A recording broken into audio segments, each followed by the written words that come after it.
ভাইজান আমার বাগানেরা আমার সোনার মানিকেরা, আজ আপনাদের শোনাতে আসেনি, আজ আপনাদের বোঝাতে এসেছি।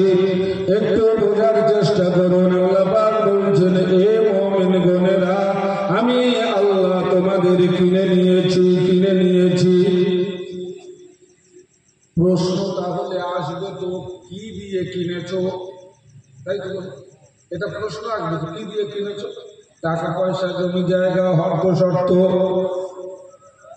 আল্লাহ পাক বলছেন, না না না, আমি তোমাদের টাকা পয়সা, জমি জায়গা, অর্থ শর্ত দিয়ে নয়, আমি তোমাদের কিনে নিয়েছি। বেআন্না লাকুমুল জান্নাহ, একবার জোরে বলেন সুবহানাল্লাহ। আমার জান্নাত দিয়ে আমি তোমাদের কিনে নিয়েছি। যারা মুমিন হয়েছে তাদেরকে আল্লাহ বলে দিলেন। এবার মুমিন হওয়ার শর্ত আসতে হবে তো। ভাই নামাজ পড়লেই মুমিন হওয়ার শর্তের উপরে আসতে হবে। একটু চিন্তা করে দেখুন তোমরা সেই জায়গায় আছে কিনা। মুমিন হতে গেলে কি শর্ত লাগবে আল্লাহ আপনি আমাদের বলে দেন। আল্লাহ পাক বলে দিচ্ছেন, মুমিন হওয়ার জন্য তোমাদের শর্ত লাগবে। শর্ত কি? শর্ত লাগবে, ইকাতিলুনা ফি সাবিলিল্লাহ, আমার জন্য তোমাদের জীবন দেয়া লাগবে, কতল হওয়া লাগবে। যদি কতল হতে পারো, জীবন দিতে পারো, তাহলেই তোমাদের মুমিন হওয়ার একটা শর্ত পালন হবে। জীবন দেওয়া যাবে তো? জীবন দেওয়া যাবে? এই জীবন দিতে গেলে কেন কষ্ট হবে? এবার বলবেন, হুজুর যুদ্ধ হয় না, তার জীবনটা দিচ্ছি কথা, দিচ্ছি টাকা।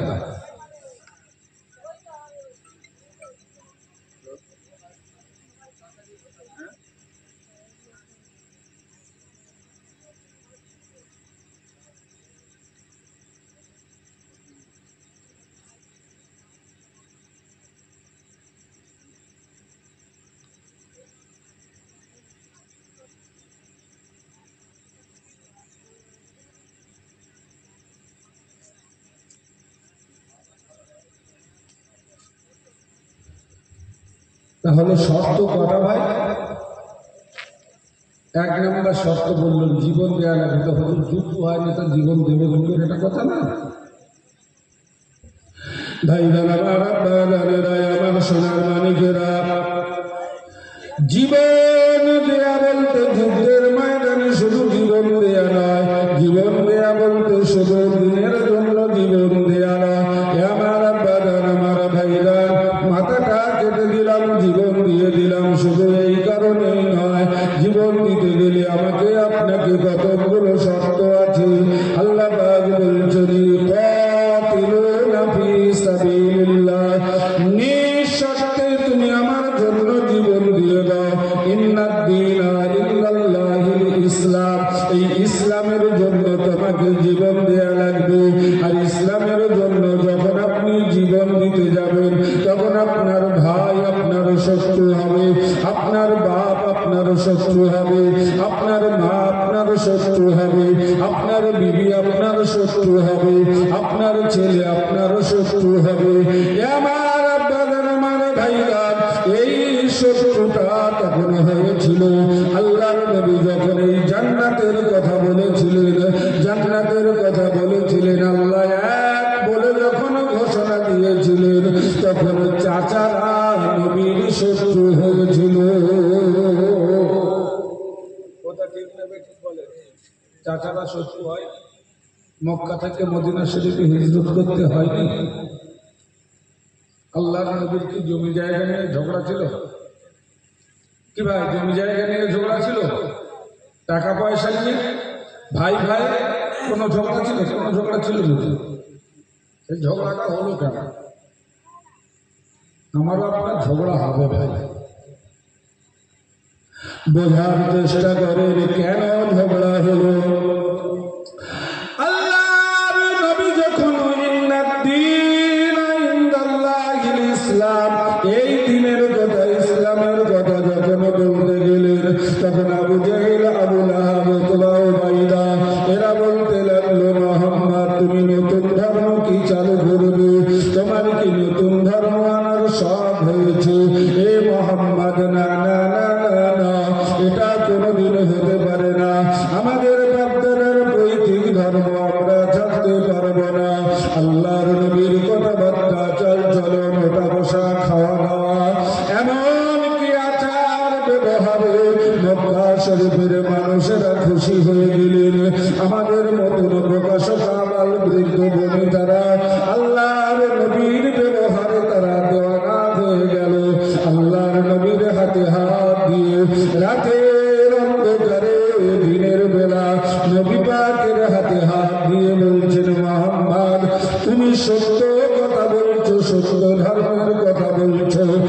এনে নিলাম, কিন্তু সবাই কি আনবে? আর আল্লাহর নবীর এই চরিত্র, এই স্বভাব আমার আপনার ভিতরে থাকার দরকার আছে না নেই? বলেন আছে তো? আর যদি থাকতো বা সেই দিনের দাওয়াত যদি আমরা সেই মতন করতে পারতাম, তাহলে কি মসজিদে আর জুতো চুরি হতো? কি ভাই বলেন, হতো? এ ভাই ভাই আর কেস কাছারি যেতে হতো, যেহেতু আমরা কালেমার ভাই, কিন্তু আমাদের জন্য যেতে হচ্ছে। তার মানে আমাদের পূর্ণাঙ্গ দিন এখনো পর্যন্ত আমরা নিতে পারিনি। আমাদের মনে হচ্ছে জান্নাত দরকার নেই, যেখানে আল্লাহ এবং আল্লাহ রসুলের কথা হচ্ছে, তা সত্ত্বেও কেউ বাজারে ঘুরতো ভাই। এটা তো দিন, এটা তো জান্নাত।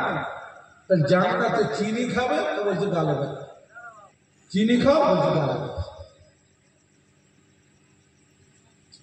ভাইরা আমার সোনার মানুষেরা, কিরকম তারা মুমিন ছিলেন, আল্লাহ পাক কোন মুমিনদের কথা বলে দিলেন। যখন আল্লাহর নবী মক্কা শরীফ থেকে মদিনা শরীফে হিজরত করবেন, আল্লাহর নবীর কাছে আমানতের মাল রেখে দিয়েছেন। কেউ টাকা রেখেছেন, কেউ পয়সা রেখেছেন, সোনাদানা রেখেছেন। মুহাম্মদ তুমি সত্য, তুমি সত্য, তোমার কাছে মাল রাখলে আমরা নিরাপদে থাকতে পারবো। এই মালগুলো আপনি রেখে দেন, রেখে দেন, রেখে দেন। আল্লাহর নবী সব আমানতের মালগুলো রেখে দিলেন। আল্লাহ হুকুম দিলেন, এ আমার হাবিব, তুমি মক্কা শরীফ থেকে মদিনা শরীফে হিজরত করো। আল্লাহর নবী মক্কা থেকে মদিনা শরীফে হিজরত করবেন। এমন সময় নিজের জামাইকে দেখে বলছেন, এ বাবা আলী, এদিকে এসো।